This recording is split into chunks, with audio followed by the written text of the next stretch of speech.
let's try to use that quadratic formula in order to solve the equation, an equation we've looked at before. 2x squared plus 24x plus 8 equals 0. Okay, so what was our quadratic formula? There it was. Let's try to use it here. I get a is 2, b is 24, and c is 8. So, what is b squared minus 4ac? Maybe we'll check the discriminant first, see if it has solutions. Well, b squared minus 4ac is 24 squared minus 4 times 2 times 8. Well, that's 64. So this is 24 squared minus 8 squared.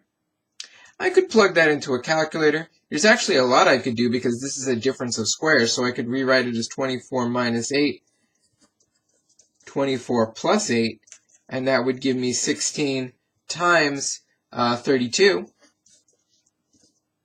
That's actually going to be 16 times 16 times 2.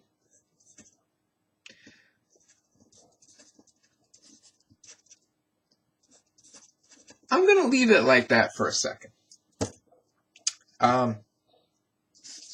First of all, in terms of the number of solutions, what does this tell me? Well, that discriminant is positive, right? This is definitely a positive number. So that right off the bat is going to tell me that my equation has 2 solutions. Okay, now let's try plugging everything into this formula. So I happen to know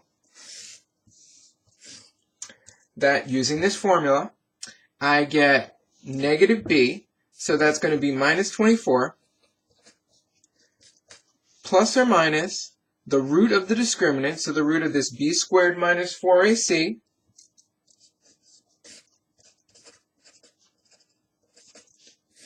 over 2a. What's my a? 2.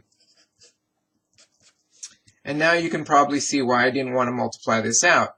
It's not that I actually know the square of 16 squared, but it's going to turn right back into a 16. So I get, this is the root of 16 squared, which is 16, times the root of 2 over 4. So, now what do I get? This is going to be equal to, well, whether or not this is a plus or a minus, I have something plus something over 4 or something minus something over 4. I get this over 4 plus or minus this over 4. So that gives me minus 24 over 4 plus or minus 16 root 2 over 4.